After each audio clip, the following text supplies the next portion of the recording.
নমস্কার বন্ধুরা, এই মুহূর্তে কিন্তু আমরা রয়েছি দক্ষিণ দিনাজপুর জেলার গঙ্গারামপুর শহরের মধুবন মিষ্টির দোকানে, যেটা রয়েছে বাজার কলকাতার ঠিক উল্টো দিকে।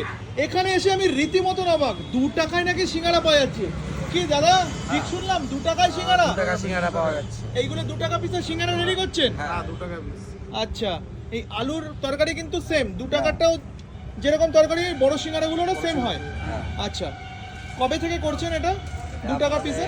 17 সাল থেকে। 2017 সাল থেকে চলছে। আর যখন শুরু করেছিলেন তখনও কি 2 টাকাই ছিল নাকি এর থেকে কমে 1 টাকায় শুরু করেছিলেন? না 2 টাকায় ছিল। 2 টাকা দিয়েই শুরু করেছিলেন, আজও সেটা 2 টাকাই চলছে। সেটা 2 টাকায় চলছে। এখানে কিন্তু 2 টাকার সিঙ্গারা রেডি হচ্ছে, আর এই পাশের এই দাদা কিন্তু 2 টাকার সিঙ্গারা ভাজছেন, তাই তো? কখন থেকে শুরু হলো? এই ফার্স্ট নাকি আরো সকাল থেকে শুরু হয়ে গেছে? সকাল থেকে শুরু হচ্ছে। কটা থেকে চলছে? 10টার থেকে 11টার থেকে। 11টা থেকে চলছে। বাপ রে বাপ, দেখাও দেখি।